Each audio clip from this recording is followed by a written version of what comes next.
इधर इधर इधर इधर इधर इधर इधर इधर इधर इधर इधर मतलब लेफ्ट की साइड, लेफ्ट, तेरा वाला राइट, तेरा राइट,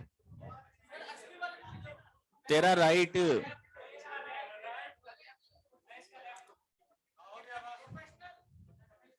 नहीं, ऊपर कर, थोड़ा सा ऊपर कर कैमरा। हाँ बस ठीक है।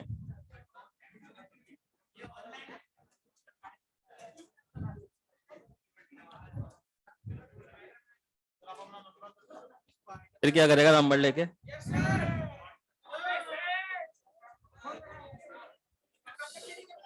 एल्यूमिनियम पढ़ रहे थे अपन, और एल्यूमिनियम के अंदर क्या पढ़ा था अपन ने?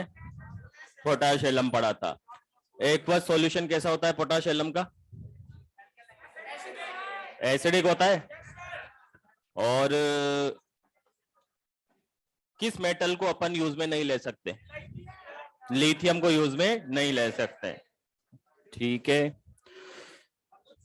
नहीं बस।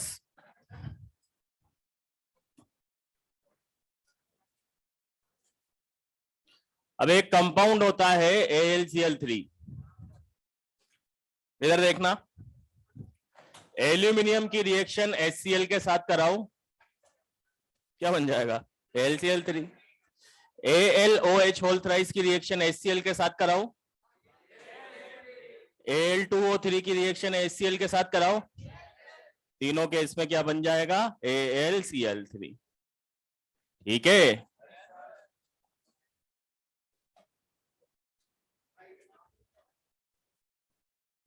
और कौन सी गैस बाहर निकलेगी? H2। एक छोटा सा पॉइंट है, इससे नीट में क्वेश्चन पूछा गया था, एनहाइड्रस AlCl3। एनहाइड्रस AlCl3 को कैसे बनाओगे आप? एनहाइड्रस का मतलब इसके अंदर बिल्कुल भी पानी नहीं है। ठीक है, अब सुनना बात को ध्यान से। सबसे पहले Al2O3 लेते हैं और इसकी कार्बन के साथ में रिएक्शन कराते हैं। ठीक है, Al2O3 लेते हैं, कार्बन के साथ में रिएक्शन कराते हैं, तो रिएक्शन कराने पर क्या होगा? कार्बन रिड्यूसिंग एजेंट की तरह काम करता है। यह बात मालूम है क्या तुम्हें या नहीं? देखो, कार्बन अकेला कार्बन है तो एनवायरमेंट में ऑक्सीजन प्रेजेंट होगी तो इसके साथ में ये रिएक्ट करेगा और सबसे पहले कार्बन मोनोऑक्साइड बनाएगा। ठीक है, और जैसे ही ऑक्सीजन एक्सेस में होगी तो फिर क्या बना लेगा? Carbon dioxide. ठीक है, अब अगर अकेला कार्बन है तो अकेला कार्बन है तो जीरो ऑक्सीडेशन स्टेट में है, और जीरो ऑक्सीडेशन स्टेट में है तो अकेला कुछ भी नहीं होता है। ये फटाफट से किस में कन्वर्ट होना चाहेगा? +2 में। ठीक है, और +2 में है तो +2 से किस में जाना चाहेगा? +4 में, क्योंकि इनर्ट पेयर इफेक्ट के अंदर आपने पढ़ा था कि कार्बन +2 और कार्बन +4 ज्यादा स्टेबल किस में होता है? +4 में। और +4 में ज्यादा स्टेबल होता है तो मतलब C+2 से 2 इलेक्ट्रॉन लूज करेगा तभी तो +4 में जाएगा, और 2 इलेक्ट्रॉन लूज करके +4 में जाएगा तो जो इलेक्ट्रॉन लूज करता है उसको क्या बोलते हैं? Reducing agent. क्या बोलते हैं? Reducing agent. और यहां पर अपन ने सिंपल कार्बन लिखा है। सिंपल कार्बन लिखा है तो जाहिर सी बात है कि अकेला कार्बन कम स्टेबल होगा as compare to bonded state, तो ये भी क्या बनाना चाहेगा? कार्बन मोनोऑक्साइड बनाना चाहेगा, और कार्बन मोनोऑक्साइड बनाना चाहेगा तो मतलब ये भी इलेक्ट्रॉन लूज करेगा, और इलेक्ट्रॉन लूज करेगा तो किसकी तरह काम करेगा? रिड्यूसिंग एजेंट की तरह। तो ये बात अपने को ध्यान रखनी है, कार्बन एंड कार्बन मोनोऑक्साइड दोनों रिड्यूसिंग एजेंट की तरह काम करते हैं। कार्बन एंड कार्बन मोनोऑक्साइड दोनों रिड्यूसिंग एजेंट की तरह काम करते हैं। क्यों करते हैं ये बात आई क्या समझ में? कार्बन अगर सिंपल है और कोई कंपाउंड है तो सिंपल कार्बन और कंपाउंड में कौन ज्यादा स्टेबल होगा? कंपाउंड। तो इसका मतलब कार्बन किस में जाएगा? CO में। अब CO कैसा है? अनस्टेबल है। क्यों है? क्योंकि कार्बन किस में है? तो +2 से किस में जाना चाहेगा? और +4 में जाना चाहेगा तो इलेक्ट्रॉन लूज करेगा तो किसकी तरह काम करेगा? रिड्यूसिंग एजेंट की तरह। तो Al2O3 की रिएक्शन अपन कार्बन के साथ में करवाते हैं। कार्बन का साथ रिएक्शन करवाने का बेसिक पर्पस क्या है कि इस Al2O3 को अपन को रिड्यूस करना है। क्या करना है? और कार्बन बहुत अच्छा रिड्यूसिंग एजेंट होता है। ठीक है, तो ये Al2O3 को कार्बन क्या कर देगा, रिड्यूस कर देगा। रिड्यूस कर देगा तो किस में कन्वर्ट हो जाएगा, ये तो कन्वर्ट हो जाएगा एल्यूमिनियम के अंदर, और ये कन्वर्ट हो जाएगा CO के अंदर। ये तो जीरो से किस में चला गया, +2 में, और ये किस में था, +3 में। +3 से किस में चला गया, जीरो में। रिडॉक्स हुई क्या, पक्का। अब इस एल्यूमिनियम की रिएक्शन अपन करवा देते हैं ड्राई क्लोरीन के साथ में, क्योंकि हमें कैसा चाहिए, एनहाइड्रस। कैसा चाहिए, तो इसकी रिएक्शन अपन करा देते हैं ड्राई क्लोरीन के साथ में, और ड्राई क्लोरीन के साथ में रिएक्शन करवा देते हैं, तो ड्राई क्लोरीन के साथ रिएक्शन कराने पर क्या होगा, LCl3 बन जाएगा। क्या बन जाएगा, एल्यूमिनियम की क्लोरीन के साथ रिएक्शन कराएंगे तो क्या बन जाएगा, AlCl3। और ड्राई क्लोरीन में तो ये कैसा होगा, एनहाइड्रस या एनहाइड्रेटेड। यही बात समझ में। अगर इसको सिंपल सिंगल स्टेप में लिखे तो कैसे लिखेंगे, एल्यूमिनियम लिया, ठीक है, यहां पर कार्बन कार्बन लिया अपन ने, और साथ के साथ यहां पर ड्राई क्लोरीन ले ली, और ड्राई क्लोरीन ले ली तो फिर क्या बन जाएगा, AlCl3। ये कैसा होगा, एनहाइड्रस, और साथ के साथ CO गैस बाहर निकल जाएगी।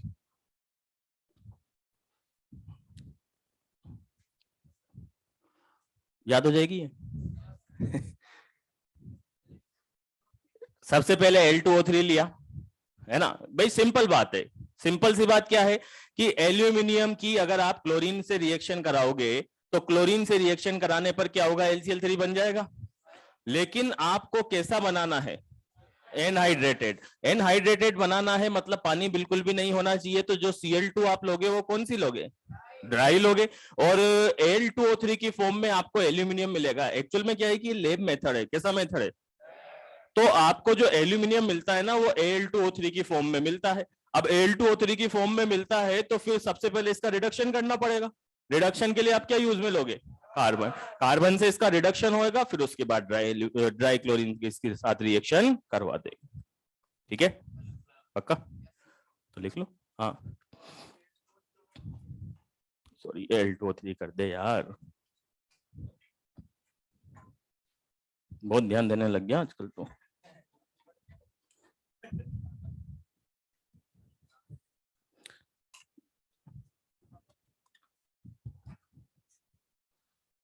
ले बैलेंस भी कर देता हूँ तो खुश रहे यार। ये ले,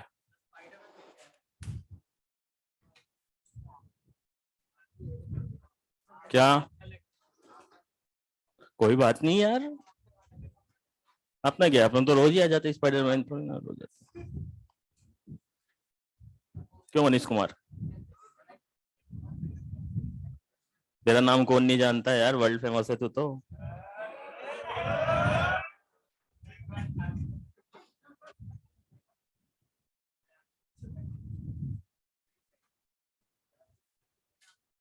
हाँ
आज खत्म हो जाएगा।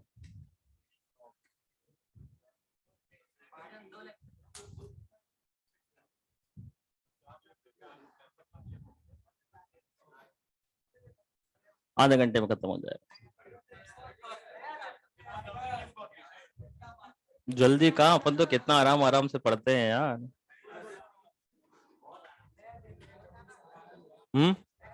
ये पहले खत्म हो जाता, ये तो लास्ट टाइम पे खत्म हो जाता। हाँ तो नए टॉपिक शुरू करेंगे, ये तो पुराना वाला ही पढ़ रहे हैं अपन। है क्या जाए हाइड्रोजन चैप्टर में, तेरे को बड़ा इंतजार हो रहा है SS6 का। चलो एक पॉइंट और लिखना इसके आगे।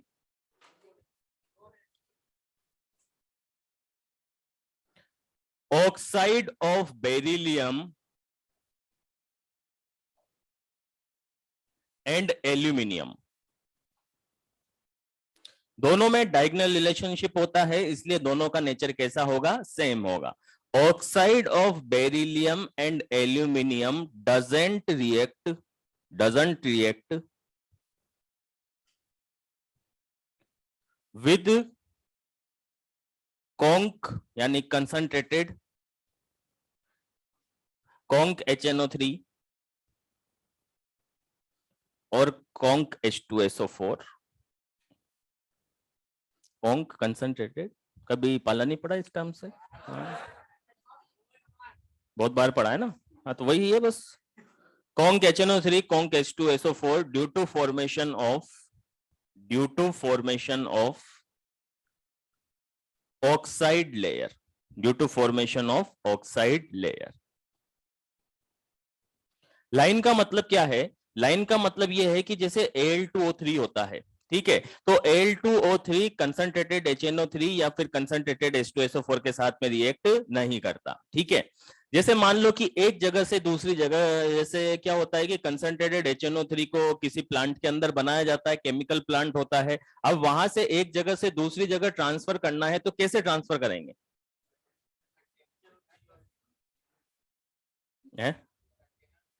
कंटेनर में पैक करके। भाई कंसंट्रेटेड HNO3 है तो किसी मेटल का कंटेनर आप लोगे, मान लो आयरन का लिया या फिर मान लो आपने किसी भी मेटल का कंटेनर लिया, कॉपर का कंटेनर लेगा क्या, ले लो कॉपर का ले लो, कोई बात नहीं, कोई सा भी कंटेनर ले लो। हर मेटल के साथ में कंसंट्रेटेड HNO3 रिएक्ट कर लेता है, हर मेटल के साथ में कंसंट्रेटेड HNO3 रिएक्ट कर लेता है। आप कोई सी भी मेटल ले लो, केवल और केवल किसके साथ रिएक्ट नहीं करता, एल्यूमिनियम और बेरिलियम। अब बेरिलियम के तो कोई ऐसे कंटेनर बनते नहीं है, बनते किसके, एल्यूमिनियम के। जैसे घर में बर्तन वगैरह देखे होंगे ना एल्यूमिनियम के, वो बर्तन जो होते हैं ना वो Al2O3 होता है, और वो बर्तन ऐसे होते हैं कि उनको सालों साल चलाए जाओ तो उसका कुछ भी नहीं बिगड़ता। एक बार को स्टील के बर्तन का बिगड़ जाएगा लेकिन एल्यूमिनियम के बर्तन का कुछ भी नहीं बिगड़ता। तो उसके अंदर अगर कंसंट्रेटेड एसिड भी डाल दोगे ना तब भी कुछ नहीं होगा। यूं नॉर्मल वे में क्या होता है कि कंसंट्रेटेड HNO3 वगैरह को किस में रखते हैं, कांच की बोतल में रखते हैं कि भाई वो किसी के साथ रख नहीं सकते क्योंकि फटाफट से रिएक्ट कर लेगा। तो एक जगह से दूसरी जगह इसको ट्रांसपोर्ट किया जाता है, तो ट्रांसपोर्ट किसमें किया जाता है, एल्यूमिनियम के कंटेनर में, बाकी किसी भी कंटेनर में ट्रांसपोर्ट नहीं कर सकते। और दूसरी बात की कांच के कंटेनर में तो कर ही नहीं सकते, एक दस का आया उड़ जाएगा, और दशकों की कोई कमी, क्योंकि हर जगह काम चल रहा है, हर जगह खुदा है। ठीक है, तो ये बात ध्यान रखना कि एल्यूमिनियम और बेरिलियम कंसंट्रेटेड एसिड के साथ में रिएक्ट नहीं करते हैं। क्यों नहीं करते हैं, क्योंकि इनकी ये चारों तरफ ऑक्साइड की लेयर बन जाती है और ये ऑक्साइड कैसा होता है, स्टेबल होता है। चलो आगे बढ़ते हैं और नेक्स्ट फैमिली पे आते हैं, और नेक्स्ट फैमिली का नाम है कार्बन फैमिली। बहुत छोटी सी फैमिली है, बहुत छोटा सा परिवार है।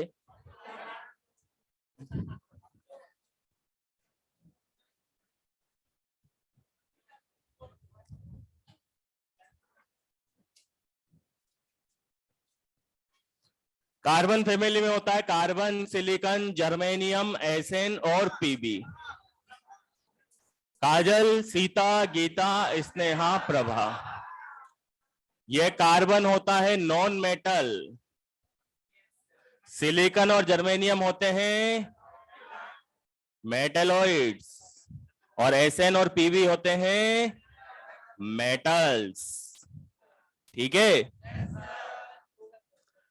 कार्बन के जो ऑक्साइड होते हैं, कार्बन और सिलिकॉन के ऑक्साइड, ये एसिडिक नेचर के होते हैं। किस नेचर के होते हैं? जर्मेनियम, Sn और Pb। बोले अली जी। तो इनके जो ऑक्साइड होते हैं वो सभी किस नेचर के होते हैं? एम्फोटेरिक नेचर के। जर्मेनियम भी आता है। ये क्या है कि एक्चुअल में क्या है कि जैसे गैलियम नहीं आया था ना, उसमें बोले अली जी सुने प्रभु जी में, तो वो काम आते नहीं है। तो अपन फ्रिक्वेंटली जो ऐसे बहुत सारे एलिमेंट होते हैं, जैसे डी ब्लॉक में जाओगे तो Mn2O3 एम्फोटेरिक होता है, Cr2O3 एम्फोटेरिक होता है, ऐसे बहुत सारे होते हैं। तो उनको अपन यूज में नहीं लेते, तो काम नहीं आते, तो फ्रिक्वेंटली याद रखने की जरूरत नहीं पड़ती। वो पर्टिकुलर फैमिली वाइज अपन पढ़ते जाते हैं, तो उनको यूज में ले लेते हैं। ठीक है, ये पॉइंट लिख लो।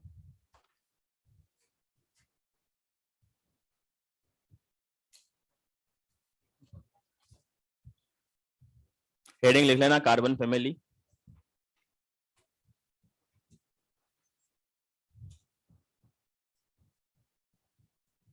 बहुत छोटी सी कार्बन फैमिली है और इसके सारे पॉइंट ही लगभग तुम्हारे पड़े हुए होंगे। ऑर्गेनिक तो पढ़ ही रहे हो।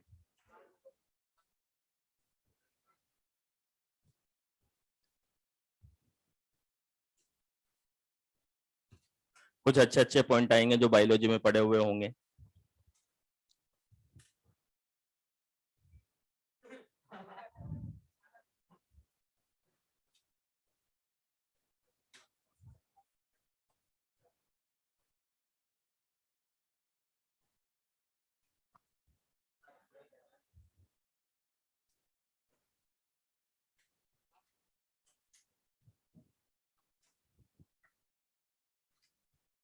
लिख लिया क्या?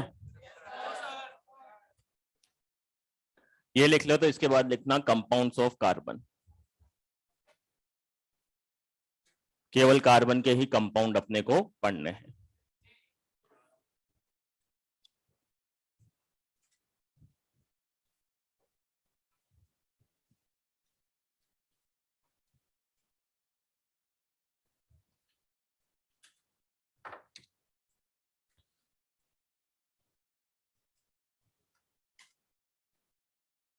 चलो, कार्बन का फर्स्ट कंपाउंड अपन पढ़ते हैं, कार्बन मोनोऑक्साइड।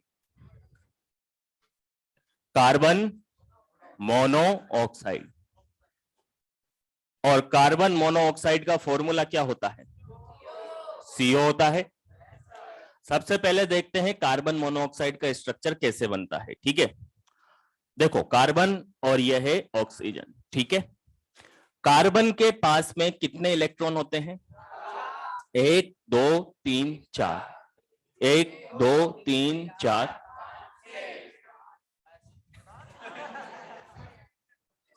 ठीक है, अब स्ट्रक्चर किस तरीके से बनता है? कार्बन और ऑक्सीजन दोनों मिलकर डबल बॉन्ड बना लेते हैं। डबल बॉन्ड बनाने पर ऑक्सीजन का ऑक्टेट कंप्लीट हो गया क्या? 1 2 3 4 5 6 7 8 ऑक्टेट कंप्लीट हो गया। अगर कार्बन की बात करते हैं तो कार्बन का कॉन्फ़िगरेशन होता है 2s2 2p2। यही होता है। 2s के अंदर नंबर ऑफ इलेक्ट्रॉन होते हैं 2 और p के अंदर नंबर ऑफ इलेक्ट्रॉन होते हैं 2। ठीक है, अब यहां पर नंबर ऑफ अनपेड इलेक्ट्रॉन कितने हैं? और जितने नंबर ऑफ अनपेड इलेक्ट्रॉन होंगे उतने ही कोवलेंट बॉन्ड का फॉर्मेशन होगा। तो यहां पर कोवलेंट बॉन्ड कितने बन गए? अच्छा, ध्यान देने वाली बात यह है कि कार्बन मोनोऑक्साइड का फॉर्मेशन ग्राउंड स्टेट में ही होता है। कौन सी स्टेट में होता है? अब ग्राउंड स्टेट में होता है तो कार्बन के पास वेकेंट ऑर्बिटल है या नहीं है? तो कार्बन के पास तो हो गया वेकेंट ऑर्बिटल। और ऑक्सीजन का ऑक्टेट कंप्लीट है क्या? ऑक्सीजन के पास लोन पेयर है क्या? और ऑक्सीजन कौन से पीरियड में आता है? और जो डोनर एटम है वो कौन से पीरियड का होना चाहिए? क्या यहां पर बैक बॉन्डिंग होगी? क्यों होगी? क्योंकि यहां पर ये ऑलरेडी सिग्मा बॉन्ड बन चुके हैं। तो नेक्स्ट बॉन्ड जो बनेगा वो कौन सा बनेगा? और पाई बॉन्ड बनेगा तो इसी को ही क्या बोलेंगे, बैक बॉन्डिंग। तो ऑक्सीजन अपना लोन पेयर देगा, कार्बन इसको वैकेंट ऑर्बिटल में एक्सेप्ट करेगा और इस तरीके से सीओ का स्ट्रक्चर बनेगा। यही बात समझ में? पक्का? सभी को आ गई? यही पूरी आ गई। और अगर इस स्ट्रक्चर को अपन बनाना चाहें तो सी ट्रिपल बॉन्ड ओ, एक लोन पेयर इसके पास में है, एक लोन पेयर इसके पास में है। कोऑर्डिनेट बॉन्ड को अगर कोवलेंट में कन्वर्ट करें तो जिधर एरो का साइन होगा उधर माइनस और बैक साइड पे क्या हो जाएगा, प्लस। तो कई जगह आपको ऐसा स्ट्रक्चर बना हुआ मिलेगा, कई जगह ऐसा स्ट्रक्चर बना हुआ मिलेगा, तो कोई दिक्कत वाली बात नहीं है। क्लियर है? बना सकते हैं सीओ का स्ट्रक्चर। ये मालूम चल गया ट्रिपल बॉन्ड कैसे होते हैं। और वैसे भी ट्रिपल बॉन्ड होते हैं, सीओ डाई एटॉमिक मॉलिक्यूल है तो टोटल नंबर ऑफ इलेक्ट्रॉन्स कितने होंगे, सीओ। एक कार्बन में कितने होते हैं, एक ऑक्सीजन में, और दोनों मिला के, और 14 होगा तो बॉन्ड ऑर्डर 3 आएगा। तो बॉन्ड ऑर्डर कितना आ रहा है, 3। बना सकते हैं। चलो आगे बढ़ते हैं। अब क्या करते हैं अपन, सीओ का फॉर्मेशन करते हैं, फॉर्मेशन ऑफ कार्बन मोनोऑक्साइड।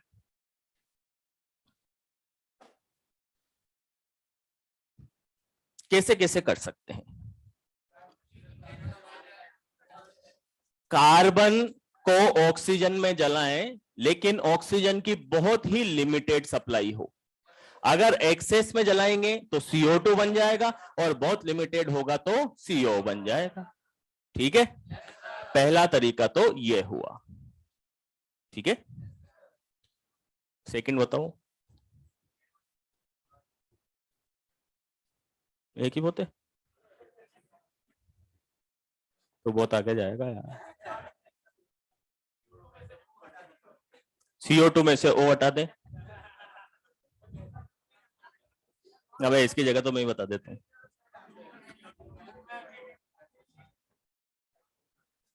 ये क्या होता है, फॉर्मिक एसिड। कहां मिलता है ये, लाल वाली काली वाली, लाल वाली में।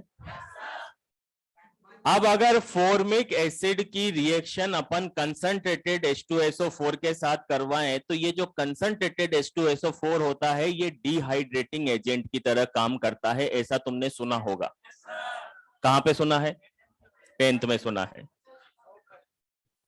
तो ये बात ध्यान रखना कि कंसंट्रेटेड H2SO4 डिहाइड्रेटिंग एजेंट की तरह काम करता है। ठीक है, अब डिहाइड्रेटिंग एजेंट की तरह काम करता है तो डिहाइड्रेटिंग एजेंट का काम क्या है, पानी निकालना।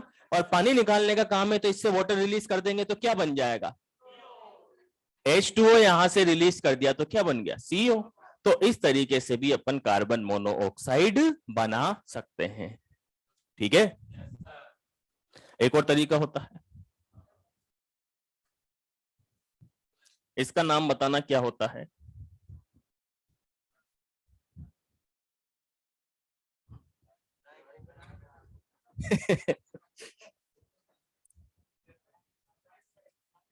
ऑक्जेलिक एसिड का नाम सुना है, नाम तो सुना ही होगा।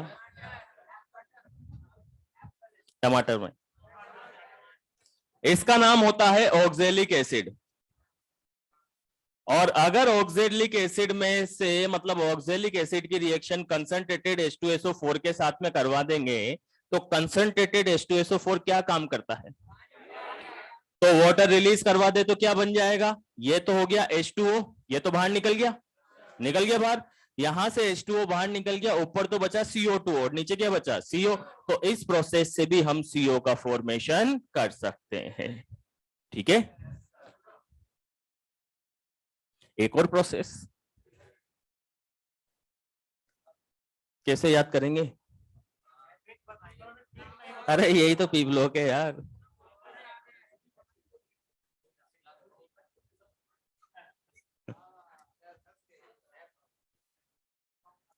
बता तेरे को क्या याद नहीं होगा इसमें।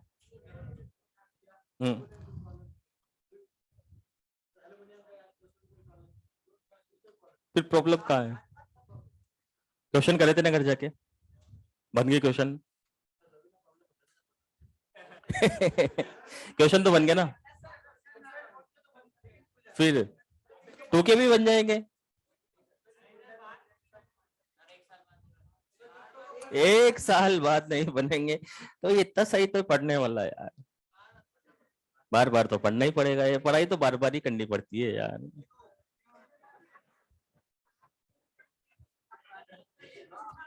चलो इधर देखो, नेक्स्ट प्रोसीजर देखना। चलो फिर इसी बात पे कहानी सुनाता हूं,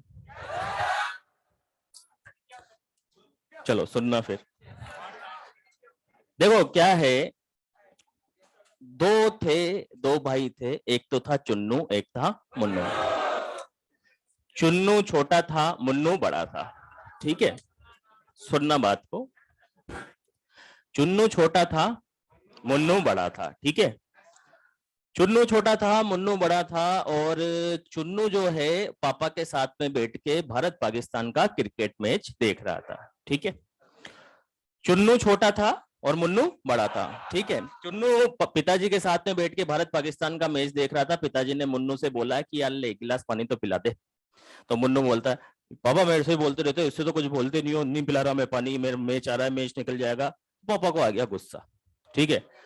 पापा को आया गुस्सा, पापा ने बोला ले पिला दे यार, ऐसे क्या कर रहा है। पापा मैच आ रहा है, नहीं पिलाऊंगा मैं। तो बगल में बैठा चुन्नू था, ठीक है, छोटा वाला बोलता है, पापा ये मुन्नू जो है ना बहुत बदतमीज हो गया है, बात करने की तमीज नहीं रही।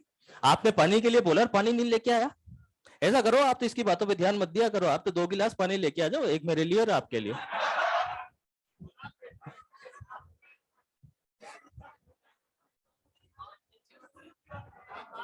तो अब पिताजी को पहले ही गुस्सा आ रहा था और अब डबल गुस्सा आ गया। तो डबल गुस्सा आने के बाद में एक टिकाई चुन्नू के और 2 टिकाई मुन्नू के। अब टिकाने पे गाल क्या हो जाएगा, और गाल लाल हो जाएगा। तो यहां पर जो हम कार्बन लेंगे वो कौन सा लेंगे, रेड हॉट, ठीक है। और पिताजी ने क्या मंगवाया, तो यहां पर क्या लेंगे अपन, पानी। इस पानी को बोलेंगे स्टीम, क्या बोलेंगे। अब अगर कार्बन की H2O के साथ रिएक्शन कराएंगे तो यहां पर बनेगा CO प्लस H2। क्या बनेगा, CO प्लस H2। और इसको बोला जाता है वाटर गैस। क्या बोला जाता है, वाटर गैस, ठीक है, पक्का, कोई डाउट इसमें। और अगर इस वाटर गैस की रिएक्शन अपन वापस H2O के साथ में करवा देते हैं तो यहां पर क्या बन जाएगा, क्या बनेगा, CO2 प्लस 2H2। तो कहने का मतलब यह है कि वाटर गैस जो बना है, इस वाटर गैस से भी आप CO को रिलीज करवा सकते हो, ठीक है। फर्दर करवाओगे तो क्या बन जाएगा, CO2, ठीक है। और फिफ्थ प्रोसेस, ये फॉर्मूला ही ध्यान रखना है, तुम्हें कुछ भी ध्यान नहीं रखना। वाटर गैस का फॉर्मूला क्या होता है, CO प्लस H2। और अगर कार्बन की रिएक्शन वापस से वैसा ही कार्बन है, कैसा, रेड हॉट, और इसकी रिएक्शन आप ड्राई एयर के साथ करा दो, किसके साथ, और ड्राई एयर का कंपोजिशन क्या होता है, O2 प्लस N2, यही होता है। और O2 प्लस N2 होता है तो यहां पर बन जाएगा CO प्लस N2। और CO प्लस N2 को बोला जाता है प्रोड्यूसर गैस। क्या बोला जाता है, और ये जो प्रोड्यूसर गैस होती है बहुत अच्छा फ्यूल होता है। क्या होता है, ये बहुत अच्छा फ्यूल, ठीक है, ठीक है। अब ये सब रिएक्शन अपन ने पढ़ी है ना, ये सब रिएक्शन हाइड्रोजन चैप्टर में भी पढ़ेंगे, ठीक है। तो हाइड्रोजन चैप्टर में अपन बोल देंगे कि अपन ने पहले ही पढ़ लिया। क्या लिखो फिर, देर किस बात की है, ये तो पढ़ना ही पड़ेगा, क्या करें।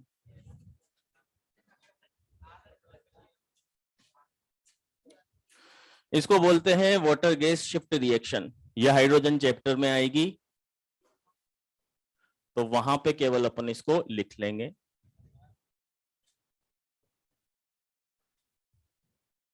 हाइड्रोजन बनाने के काम में भी आती है प्रोसेस।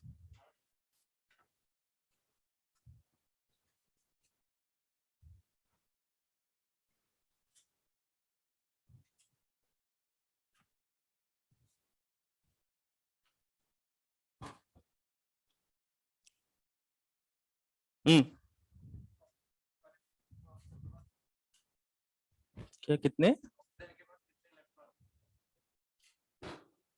ये कोऑर्डिनेट बॉन्ड बनाने में चला गया ना।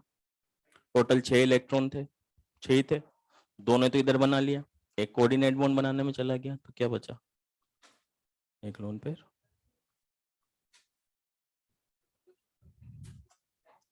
किसके पास? हाँ हाँ,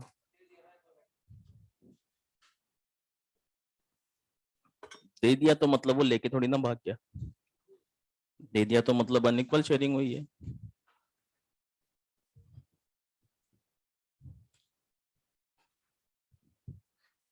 देखो वैसे इनसे क्या है कि इन रिएक्शन विएक्शन से क्वेश्चन कम ही पूछे जाते हैं, याद हो जाए तो भी ठीक है, ना हो तो भी ठीक है। क्या? हाँ चाहिए ना।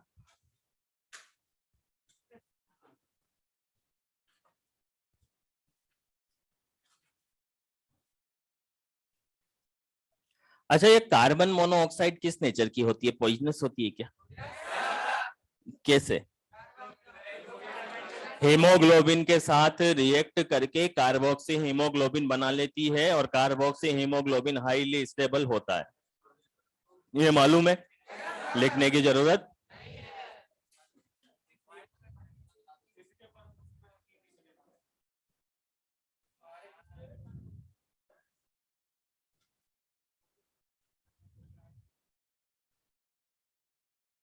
क्या कहना चाह रहा है तू? उसने बोला बंद रूम में अंगीठी नहीं जलाते, फिर तू?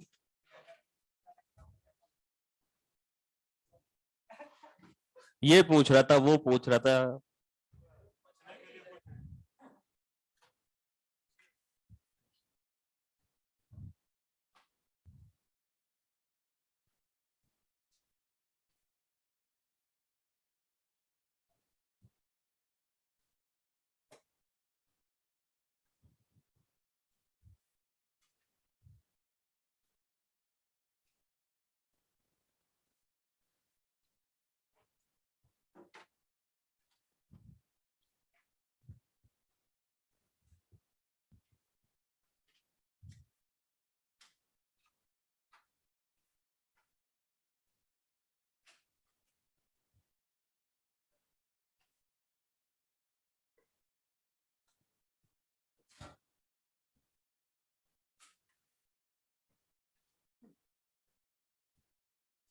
अच्छा, हाइड्रोकार्बन को बर्न करते हैं तो कौन सी गैस निकलती है? पक्का?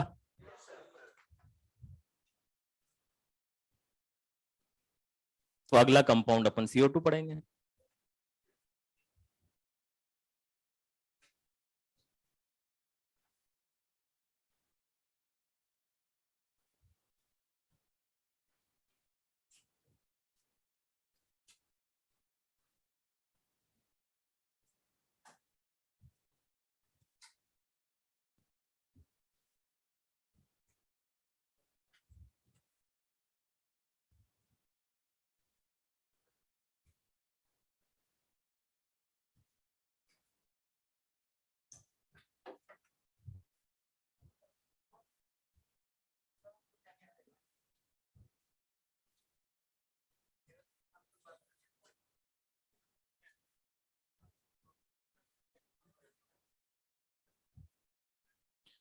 मैंने पहले भी बोला था, एक मंत्रा होती है, मंत्रा।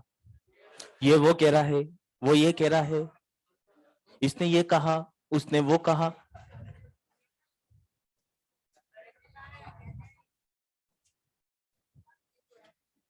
चलो नेक्स्ट कंपाउंड लिख रहे हो अभी?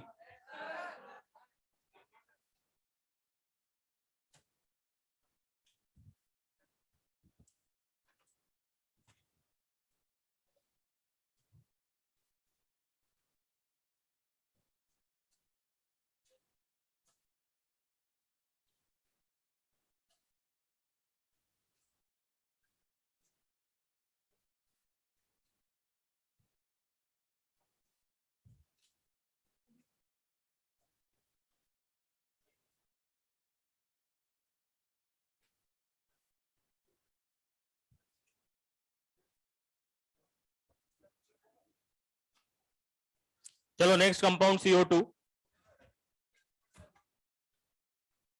कैसे बनाया जाए CO2 को?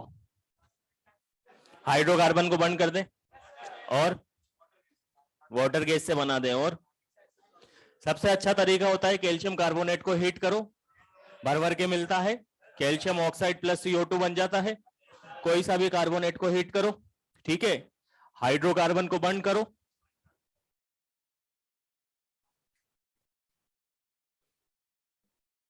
इन सबसे क्या मिल जाता है, हमें CO2 मिल जाता है। ठीक है, मोटे तौर पे ये दो ही प्रोसेस काम में आते हैं कमर्शियली, तो जहां भी काम में लिया जाता है वहां कौन सा लिया जाता है, कैल्शियम कार्बोनेट को हीट करके। ठीक है, बनाने के बहुत सारे प्रोसेस होते हैं, दुनिया भर के होते हैं, लेकिन जो कमर्शियली बनाया जाता है उन्हीं प्रोसेस की अपन बात कर रहे हैं। जैसे CO अपन ने अभी जस्ट पहले एक वो पढ़ा था एग्जाम्पल कि Al2O3 की कार्बन के साथ रिएक्शन कराई, उसने उसको रिड्यूस किया, कार्बन मोनोऑक्साइड बना, तो वैसे भी बना सकते हो, लेकिन कमर्शियली कैसे बनाया जाता है वो इंपॉर्टेंट होता है। ठीक है, तो कमर्शियली कैसे बनाया जाता है, कैल्शियम कार्बोनेट को हीट करके बनाया जाता है, हाइड्रोकार्बन को बर्न करके बनाया जाता है। अब इसके मेन पॉइंट पे आते हैं अपन, जहां से क्वेश्चन पूछा जाता है। सबसे पहले ये बताओ CO2 किस नेचर का होता है, एसिडिक होता है, कलर कौन सा होता है, कलरलेस होता है, पॉइजनस होता है क्या, नहीं होता, स्मेल आती है क्या, नहीं आती, पक्का, तो फिर जिसमें स्मेल नहीं आती उसको क्या बोलते हैं। अच्छा ये बताओ काम की बात कि जैसे अपन CO2 अंदर बाहर रिलीज करते हैं ना CO2 रिलीज करते हैं ना, तो ये CO2 अपन बाहर रिलीज करते हैं, मतलब बॉडी में कुछ ना कुछ CO2 तो रहती है, इसका काम क्या होता है, सांस,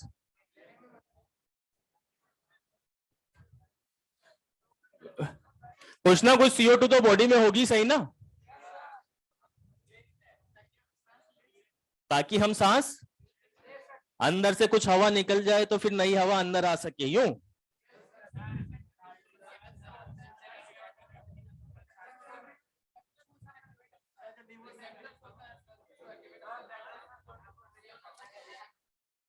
मेन CO2 का बॉडी में क्या काम होता है, ऑक्सीजन,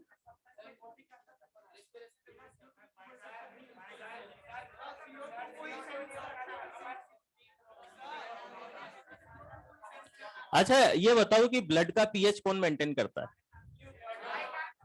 बाइकार्बोनेट ही तो करता है। तो CO2 का बॉडी में क्या काम होता है, CO2 का काम होता है ब्लड के पीएच को मेंटेन करना। एक पूरा बफर सॉल्यूशन होता है, H2CO3, फिर वो H+ रिलीज कर देता है, आइडिया है, तो फिर अपन डायरेक्टली लिख दें यहां पर, सांस लेने में क्या, CO2 मेंटेन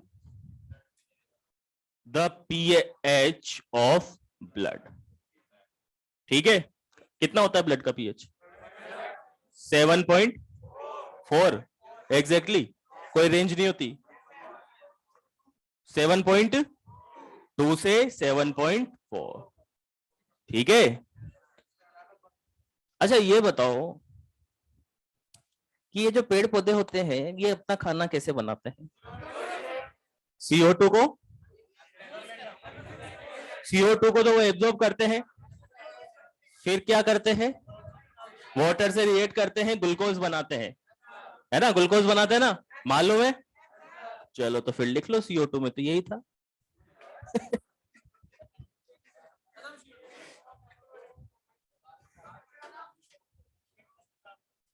अभी कहाँ खत्म,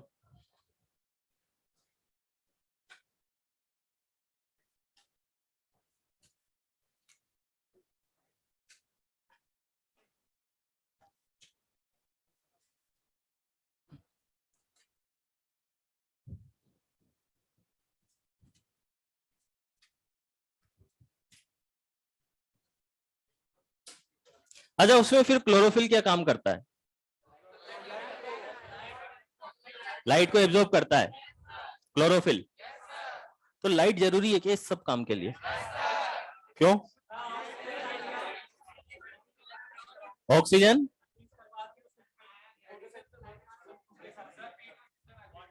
अच्छा ठीक है, इलेक्ट्रॉन का तो उसकी जरूरत कहां पड़ रही है, वही उसने CO2 को एब्जॉर्ब किया, उसके अंदर ऑलरेडी मॉइस्चर है ही सही, तो किसको एक्टिवेट करता है? अच्छा, फिर ठीक है।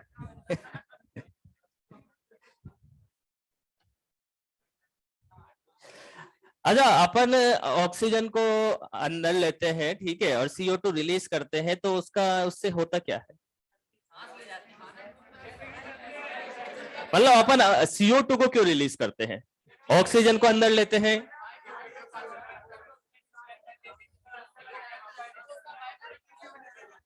फिर ठीक है, बस ठीक है, ठीक है, ठीक है, ठीक।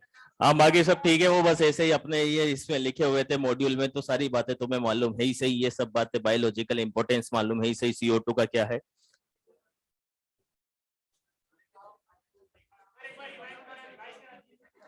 ये रिवाइज ही तो करवाया।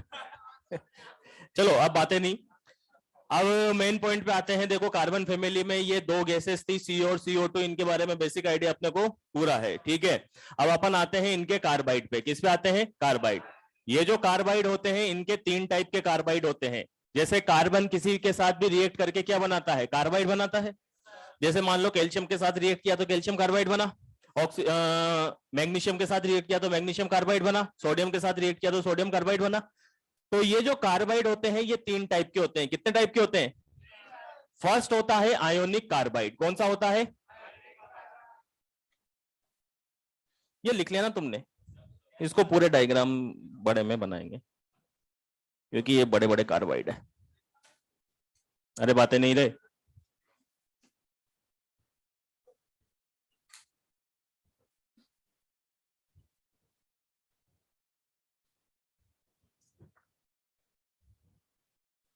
फर्स्ट होते हैं आयोनिक कार्बाइड,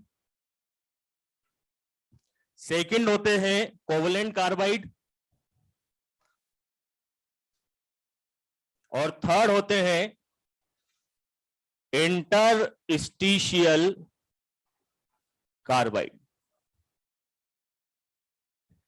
सबसे पहले बात करते हैं आयोनिक कार्बाइड की। इनके बारे में अपन ऑलरेडी पढ़ चुके हैं, जैसे Al4C3, राइट, जैसे Be2C, राइट, जैसे CaC2, और जैसे Mg2C3। ये चारों कार्बाइड अपन ने पढ़े। अगर इसका हाइड्रोलाइसिस कराओगे तो कौन सी गैस रिलीज होती है? CH4, है ना। इसका हाइड्रोलाइसिस कराओगे तो CH4, इसका करवाओगे तो C2H, पक्का, और यहां पर C3H4, ठीक है।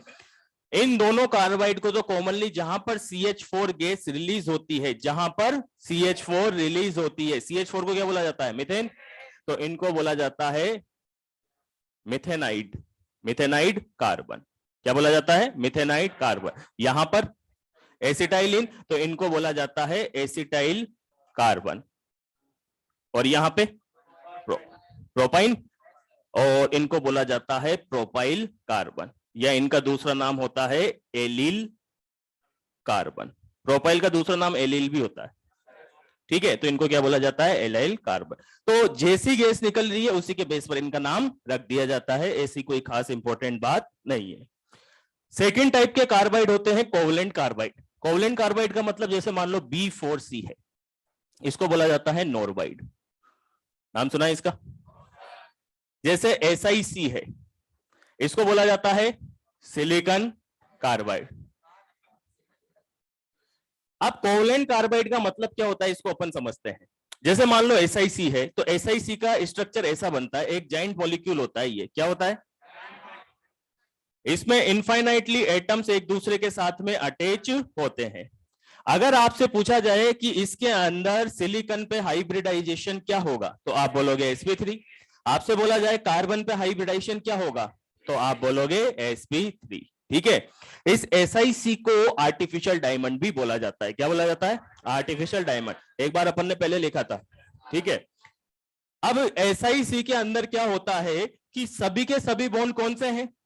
कोवलेंट। सभी के सभी बॉन्ड कौन से? आर्टिफिशियल डायमंड है, इसका मतलब किस स्टेट में मिलेगा? सॉलिड स्टेट में। और सॉलिड स्टेट में मिलेगा तो इस टाइप के बॉन्ड को, इस टाइप के जो कार्बाइड होते हैं, इनको क्या बोला जाता है? Covalent carbide. जहां पर सभी के सभी बॉन्ड कैसे हो? कोवलेंट हो, और पूरा का पूरा मॉलिक्यूल किस में मिले? सॉलिड स्टेट में, तो उसको क्या बोला जाता है? कोवलेंट कार्बाइड, ठीक है। और अगर आपसे पूछा जाए दुनिया के सबसे हार्ड सब्सटेंस कौन कौन से हैं, तो सबसे हार्ड होता है, सेकंड नंबर पे आता है B4C और थर्ड नंबर पे आता है SiC। ये हार्डनेस का ऑर्डर होता है दुनिया के सबसे हार्ड सब्सटेंस का। ठीक है, Al2O3 जो है, कार्बोरेंडम वगैरह सब लास्ट में आते हैं। ठीक है, और लास्ट वाले होते हैं इंटरस्टिशियल कार्बाइड। इंटरस्टिशियल का मतलब क्या होता है, नाम से पता चल रहा है क्या कुछ? जैसे जो बड़ी साइज की मेटल्स होती है, सुनना बात को ध्यान से, जो बड़ी साइज की मेटल्स होती है मेनली डी ब्लॉक की मेटल्स।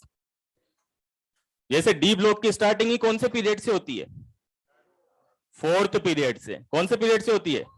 और फोर्थ पीरियड से होती है, तो जो डी ब्लॉक की मेटल्स होती है नॉर्मल वे में उनका साइज सभी मेटल से बड़ा होता है। ठीक है, अब साइज बड़ा होता है तो मेटल्स इस तरीके से, मेटल के एटम जो है एक दूसरे के साथ में अरेंज होते हैं। ठीक है, अब साइज बड़ा होता है तो साइज बड़ा होने की वजह से इन मेटल्स के बीच में कुछ स्पेस रह जाता है। ठीक है, इस स्पेस को बोला जाता है इंटरस्टिशियल स्पेस। क्या बोला जाता है? Interstitial space. ठीक है, और इस इंटरस्टिशियल स्पेस के अंदर आके अगर कार्बन फिट हो जाता है, क्या फिट हो जाता है, तो इसका नाम होगा इंटरस्टिशियल कार्बाइड। ठीक है, अगर इसी स्पेस के अंदर आके हाइड्रोजन फिट हो जाता है तो इंटरस्टिशियल हाइड्राइड, अगर नाइट्रोजन फिट हो जाता है तो इंटरस्टिशियल नाइट्राइड। बात क्लियर है? हाइड्रोजन में अपन पढ़ेंगे इंटरस्टिशियल हाइड्राइड, तो वहां पर अपन बोल देंगे कि इस तरीके से डी ब्लॉक की मेटल्स के अंदर जो इंटरस्टिशियल स्पेस होता है उसके अंदर आके हाइड्रोजन फिट हो जाता है तो इंटरस्टिशियल हाइड्राइड। और अभी क्या फिट कर रहे हैं अपन, तो इसको क्या बोलेंगे? Interstitial carbide. राइट, अब ये इंटरस्टिशियल कार्बाइड जो बना है, इस इंटरस्टिशियल कार्बाइड बनने से क्या होगा, देखना इधर ध्यान से। ये जो भी वैकेंट स्पेस था इसके अंदर आके कौन फिट हो गया? कार्बन फिट हो गया। अब ये जो स्पेस था वो कंप्लीटली फिल हो गया। मैं यहां पे लिख देता हूं mainly form by D block metals. किनके द्वारा बनाए जाते हैं?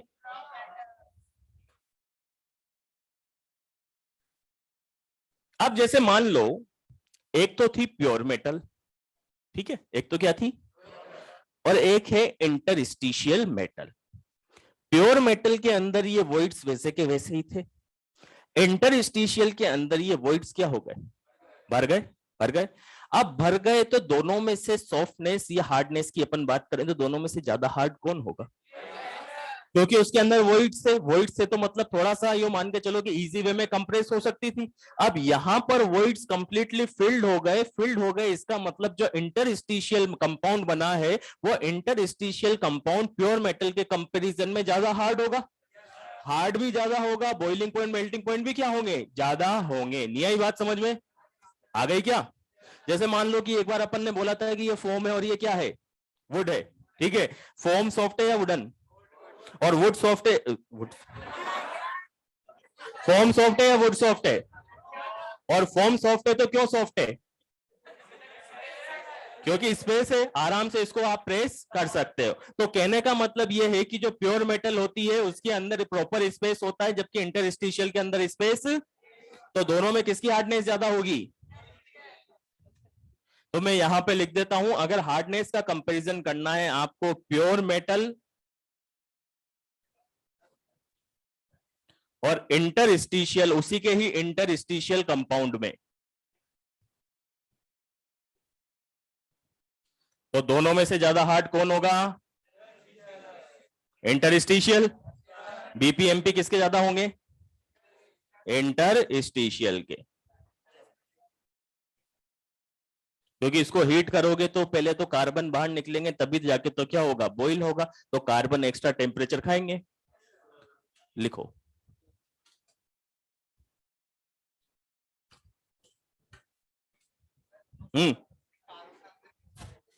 कार्बन छोटी साइज के होते हैं ना, जैसे अपन ने बोला हाइड्राइड नाइट्राइड, तो जो छोटे साइज के एलिमेंट होते हैं वही तो इस स्पेस को ऑक्यूपाई कर सकते हैं।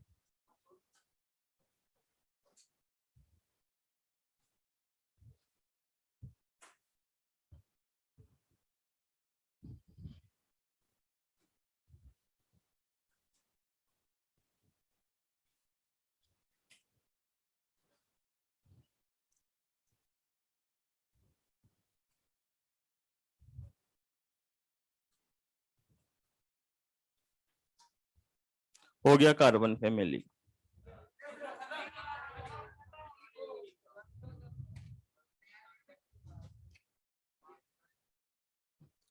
अब अगर क्वेश्चन करके लाए हो तो डिस्कस कर लें, और ना करके लाए हो तो नया चैप्टर शुरू करते हैं। नया चैप्टर नया दिन।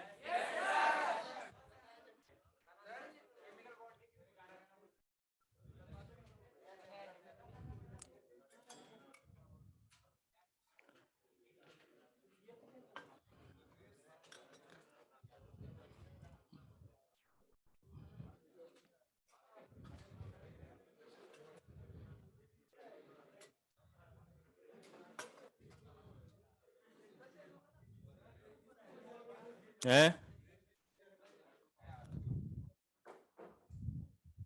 रेस का डिस्कशन थोड़ी होता है। अलग अलग कौन सा है?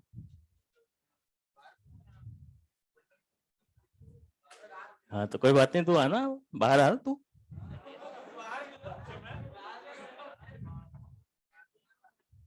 जरूरी है ना बोलना तो।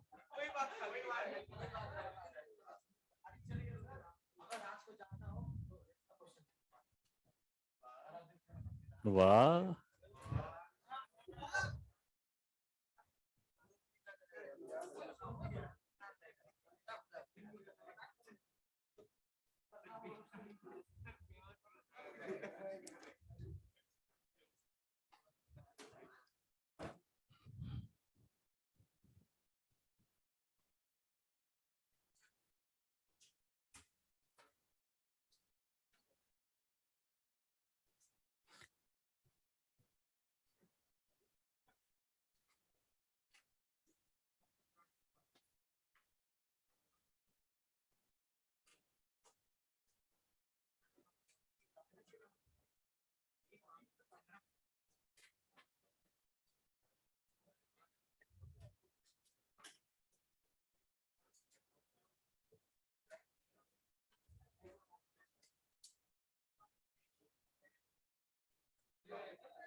इस ब्लॉक तो कर ली ना।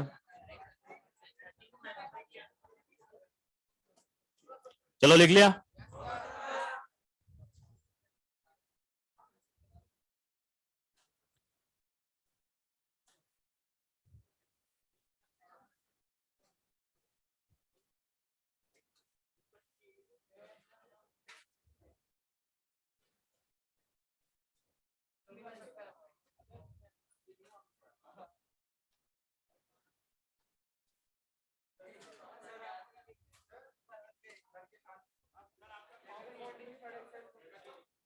कर लेंगे वो भी, अभी तो यही हूँ यार, कर लेंगे। डाउट है?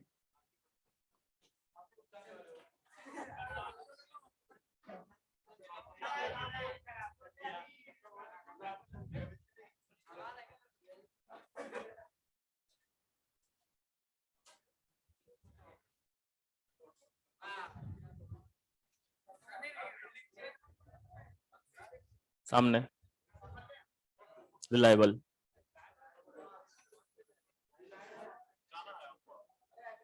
सबको जाना है, तुम्हें भी जाना है घर पे।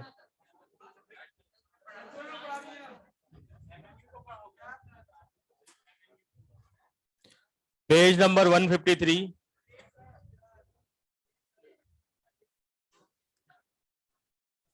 Question number 1।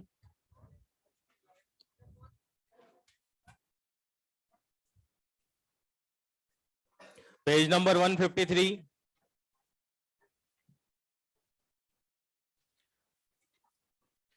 क्वेश्चन नंबर 1, 2,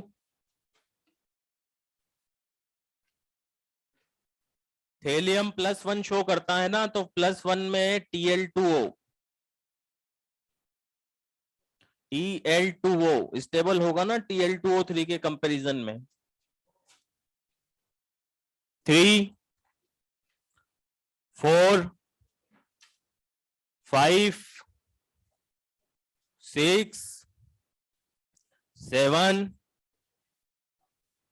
8, बैठ जा बैठ जा बैठ जा, 9 7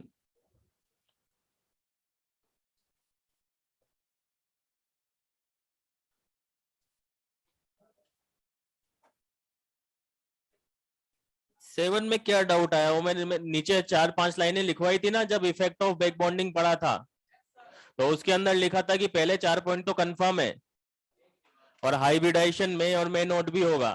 तो अगर हाइब्रिडाइजेशन चेंज होगा तो बॉन्ड एंगल भी चेंज होगा।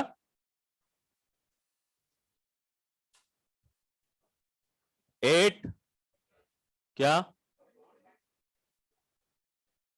हाइब्रिडाइजेशन से चेंज होगा ना बॉन्ड एंगल? तो जैसे अपन ने वो नहीं पढ़ा था क्या, NCH3 NSiH3 whole thrice, NSiH3 whole thrice पढ़ा था ना, पढ़ा था क्या? उसमें हाइब्रिडाइजेशन sp2 हो गया था ना, तो चेंज हुआ तो बॉन्ड एंगल भी तो चेंज हो गया था। 8 9 कौन सा? 9 में बैक बॉन्डिंग कहां पे हो रही है? BF3 में, और बैक बॉन्डिंग होगी तो बॉन्ड लेंथ क्या हो जाएगी? कम हो जाएगी। तो सबसे कम किसकी होगी? BF3 की। 10 11 कौन सा?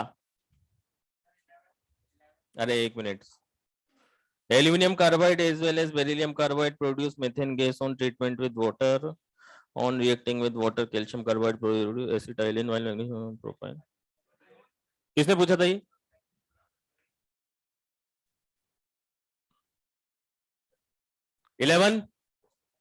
इलेवन में ए और बी तुमसे पूछा है, तो एल्यूमिनियम की नाइट्रोजन से कराएंगे तो एलन बनेगा, एल्यूमिनियम नाइट्राइड। और एल्यूमिनियम की कार्बन से कराएंगे तो एल्यूमिनियम कार्बाइड बनेगा। एल्यूमिनियम नाइट्राइड अमोनिया देगा, एल्यूमिनियम कार्बाइड मीथेन देगा। लिखा तो है कॉपी में यार, नाइट्रोजन से नाइट्राइड, कार्बन से कार्बाइड। 12 13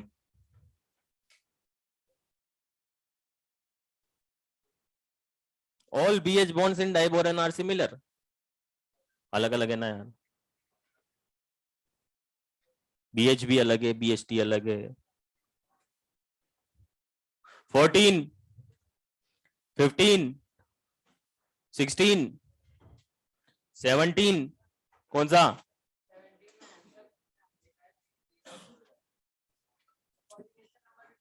कॉपी में लिखवाए थे ना रीजन भी। कार्बन मैक्सिमम कितने बॉन्ड बना सकता है? 4, ठीक है। और अगर हाइड्रोलाइसिस कराएंगे तो एक कोऑर्डिनेट बॉन्ड बनाएगा, तो फिर टोटल कितने हो जाएंगे? 5, जो कि बना पाना पॉसिबल नहीं है। 18 19 silicate having 1 monovalent corner oxygen atom. 1 monovalent है और बाकी सब कैसे हैं? बाईवेलेंट है। मोनोवेलेंट बाईवेलेंट समझता है? मोनोवेलेंट का मतलब,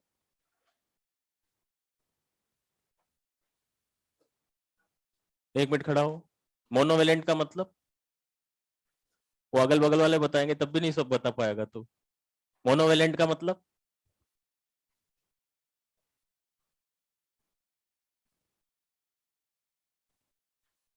देखिए किसी से पूछ एक बार।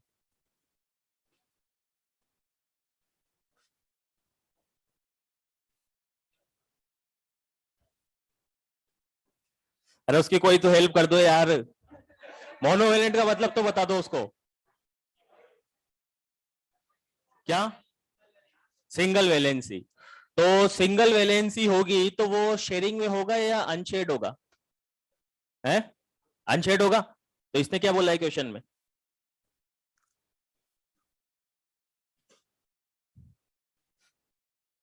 1 मोनोवेलेंट मतलब एक अनशेड है, बाकी तीन शेड है।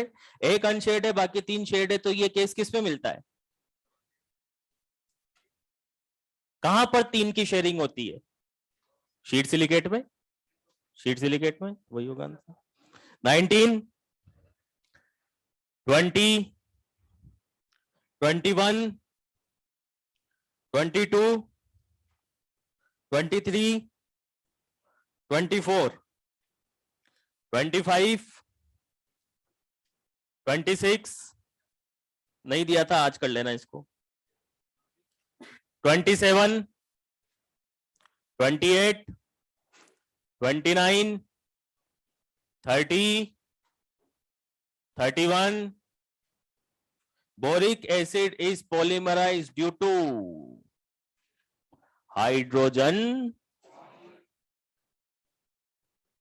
32, 33, 34, 35, 36. कौन सा? 36. बोरोन का कोई भी कंपाउंड हो हाइड्रोलाइसिस कराने पर बोरिक एसिड बनाता है, तो डाइबोरेन भी किसका कंपाउंड है? बोरोन का। 37, 38, 39, कौन सा?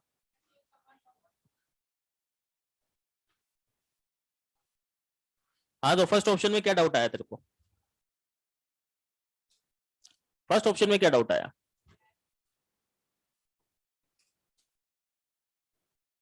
है कौन सा वाला? BH2 प्लस और BH4 माइनस बनाया था ना, अपन ने, अनसिमेट्रिकल। तो एक पे प्लस दूसरे पे माइनस, तो दोनों के बीच में कौन सा बॉन्ड होगा? Ionic bond. 39 क्या होता है इनऑर्गेनिक बेंजीन का फॉर्मूला? C3 38 नंबर में diborane is a Lewis acid. एक मिनट, बातें नहीं, इसमें ये बोल रहा है कि diborane is a Lewis acid forming addition compound B2H6.2NH3 with NH3 is a base. This अगर फिक्स प्रोपोर्शन में होगा तो इनऑर्गेनिक बेंजीन बनेगा, और अगर सिंपल होगा NH3 लो टेम्परेचर पे तो आयनिक बन जाएगा। इसने स्टार्टिंग में जो रेशियो है वो फिक्स लिया है।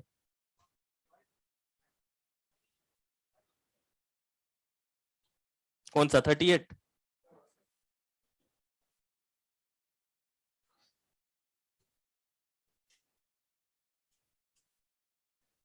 B2H6 1 मोल है। क्वेश्चन नंबर 38 के अंदर लिखा हुआ है diborane is a Lewis acid forming. अरे यार, फिर क्वेश्चन समझ लो, बातें मत करो। मैं पहले भी बोल चुका हूं, एक्सरसाइज डिस्कशन करते टाइम बातें मत करा करो। Diborane is a Lewis acid forming addition compound B2H6.2NH3 with NH3 a Lewis base. This ठीक है। तो क्या अपन ने पढ़ा था कि अगर B2H6 की रिएक्शन आप NH3 के साथ में कराते हो लो टेम्परेचर पे, तो क्या बनता है? सिमेट्रिकल या अनसिमेट्रिकल? अनसिमेट्रिकल। NH3 में हाइड्रोजन बॉन्डिंग होती है, नहीं होती? तो सिमेट्रिकल होगा, अनसिमेट्रिकल। अब यहां पे इसको अगर आप हीट करोगे हाई टेम्परेचर पे तो BN बनता है ना? और अगर फिक्स प्रोपोर्शन में लोगे तो क्या बनेगा? इनऑर्गेनिक बेंजीन बनेगा। तो यहां पर इसने बोला है B2H6.2NH3, तो B2H6 तो कितना है? 1। NH3 कितने हैं? 2। तो फिक्स प्रोपोर्शन में है, तो फर्दर क्या बनेगा? B3N3H6। हाँ, तो दोनों बनेंगे ना। पहले तो वो बन जाएगा अनसिमेट्रिकल, फिर उसको फर्दर हीट किया तो किस में कन्वर्ट हो जाएगा? इनऑर्गेनिक बेंजीन में। 39, 40, 41, 42, 43, 44। 44 में फर्स्ट वाला कैसा होना चाहिए? मोनोवेलेंट या बाइवेलेंट? और फोर्थ वाले ऑप्शन में Cu+2SO4-2, तो Cu+2 है ना। कॉपर पे कितना है? +2, तो ये वाला नहीं होगा। फर्स्ट वाला मोनोवेलेंट ही होना चाहिए, बाइवेलेंट नहीं होना चाहिए। लिख लेना चाहो तो इसका आंसर 45, 46, 47, 48, 49। हाँ, कौन सा 49? मेटल मेटाबोरेट बनता है, मेटाबोरेट का फॉर्मूला होता है BO2-2। तो जो भी मेटल लो उसके पीछे वो लगा दो क्रॉस रूल से। डार्क ब्लू उसकी कोबाल्ट की वजह से, लाइट ब्लू कॉपर की वजह से। BO2-। जैसे अपन ने H3BO3 था, बोरिक एसिड था, उसमें से एक H2O को बाहर निकाला तो मेटाबोरिक एसिड बना, तो HBO2 बना, और फिर उसमें से एक H+ को बाहर निकाल देंगे तो क्या बन जाएगा, मेटाबोरेट। ये कार्बन फैमिली के क्वेश्चन कर लेना, सारे क्वेश्चन बन जाएंगे, सिंपल सिंपल क्वेश्चन है। क्या? ये तो मैंने बताया था ना फॉर्मूला। हाँ, याद करना है ना। हाँ, चलो एक्सरसाइज 2। होमवर्क नहीं दिया था मैंने, तो एक्सरसाइज 2 कर लेना और एक्सरसाइज 3 भी कर लेना।